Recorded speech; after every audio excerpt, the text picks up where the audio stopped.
What's this? Butcher's Hook? Butcher's Hook restaurant in London, England.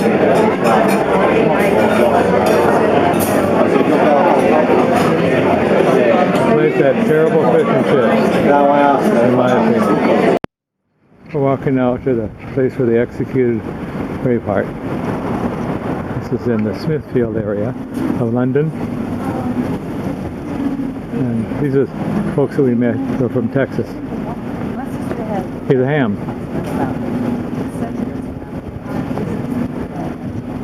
We just had dinner in that little Butcher's Hook and Cleaver restaurant. Terrible fish and chips.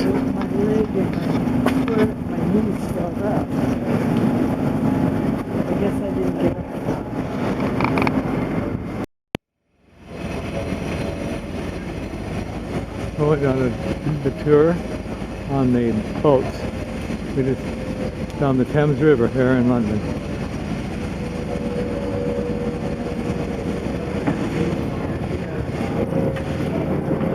These are chimneys. These buildings are old.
Sorry.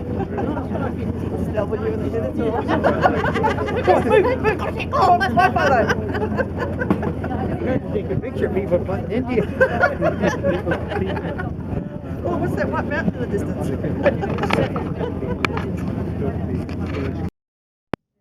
The city of Northern Ireland and a great shipbuilding area.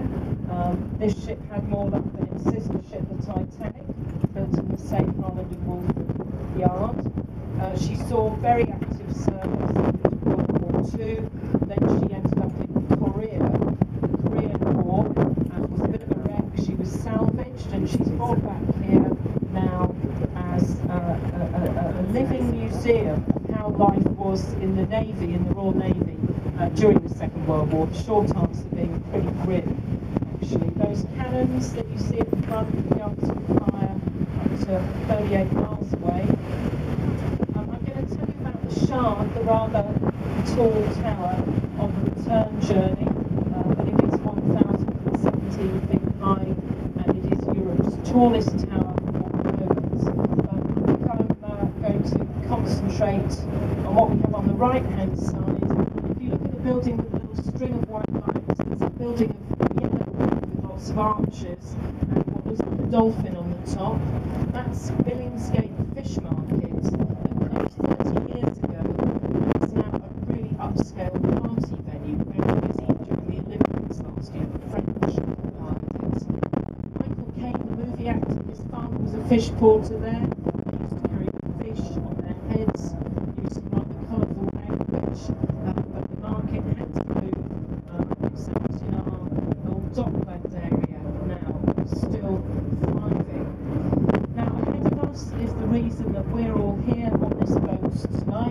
simply, London Bridge. When the Romans invaded Britain, we were the furthest flung outpost of the Roman Empire. The year we give is AD 43. They thrust up the river, and the River Thames acts as a highway bisecting the southern half of Britain. The first place they could find where it was narrow enough to build a wooden bridge and shallow enough to water their cattle was here. So the first bridge built in this spot on here, to the north side of the river, that's your right hand side, just 1 square mile. And there have been many wooden bridges, but for 1700 years it was the only bridge spanning the river whilst using water. We've established that most of you know, that the last bridge is in Lake Havasu City. Many clients who told me there's another little charming sort of London section of the pub and everything. Or Churchill studied before he went to Harrow on the Hill. And looking ahead, we're heading towards the West End. The building sharp left there that's under construction was actually built as a hotel originally, but then it was never used as a hotel. It became headquarters of P&O Shipping Company, and just now it is being converted into its original use. And boy, that will be, I should think, a pretty expensive hotel with such fabulous views of the city. Next to it, we call it the Oxford Tower. Those of you who don't come from a country who know what OXO cubes are, they're a beef stock cube, beef bouillon, that used to be made there. If any of you remember the movie Love Actually, it was shot around there, and there are two. Festival Hall was built for the Festival of Britain in 1951. It's used for jazz, ballet, Latin American music, wonderful acoustics, and it's just a whole nice cultural area. The area's looking a little faded now. There's a big master plan. Look at the moon behind it. The moon seems to be following us around tonight, doesn't it? Funny how that happens. Beautiful. Then you see the big Shell building. There's a lot of work going on there. That will soon be surrounded by more tower blocks. They've just given planning permission for them. Now let me tell you a little bit about the London Eye. Well, Millennium Wheel gives you a bit of a clue to when it first started turning. They got it going for Millennium Night, but they were a little bit behind schedule, so they haven't completed its safety checks, so there wasn't anybody riding it. It's now been really a license to print money. It was first of all sponsored by British Airways. There was a stage where they were making more money from that than they were from their flights. In terms of 1/3 walking pace, they can get 800 people at a time using 32 capsules, the amount of London boroughs, and each take 26, and you can hire them. You can hire one for your wedding. So you can have 23 guests, you and the priest and your spouse. When it gets to the top on weddings, it just stops for a little moment whilst you sign the registry, and then it's downhill all the way afterwards. Sorry, you've got to make a dreadful tour guide joke, haven't you, occasionally? Look at that with the moon behind it. Just a lovely shot there, isn't it? I've not known such a good night at the top of the long. So there's the Millennium Wheel, and it's not a Ferris wheel, chaps. It's partially turned by the London tide. The tide of the river rises and falls. So before it was the thing to do, it was quite environmentally friendly. If you're here in London for a few days, definitely worth it. You see up to 22 miles away. Next to it, that grand building used to be the Mayor's office. Now it's the offices for the London Eye and a couple of hotels and an aquarium. Anyway, let's turn our eyes to this most beautiful view. Big Ben, who strikes the hour, the bell strikes the hour. He struck for the beginning of the Olympics. He struck for Lady Thatcher's funeral about 3 months ago. He's the bell of the clock tower, the Queen Elizabeth clock tower, the House of Commons, the Houses of Parliament. Those of you from the States, that's where our equivalent of your congressmen and women meet. A magnificent Gothic building of the 19th century. On the site of an old royal palace, most of which burned down in fire in 1834. It was built as the most exclusive gentlemen's club in the world, or certainly in Britain. It still is the most exclusive gentlemen's club in the world, some people say. The Houses of Parliament are on a site that goes back 900 years. Ours is the oldest democracy in the world.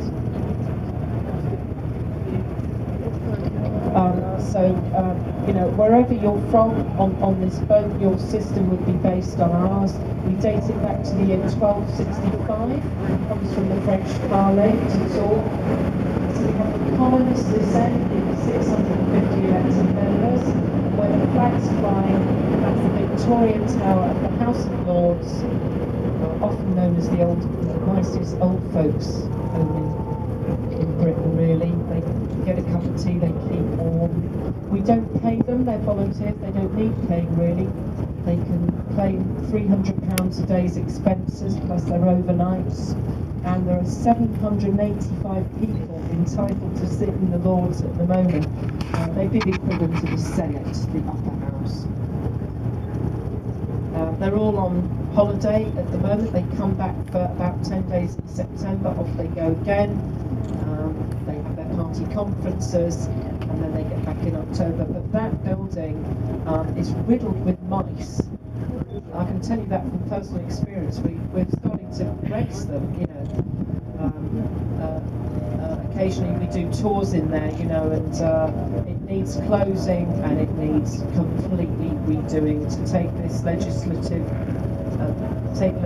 into the 21st century. So quite what they'll do when they do the rebuild, but they have the quotes in now and they'll be making a decision.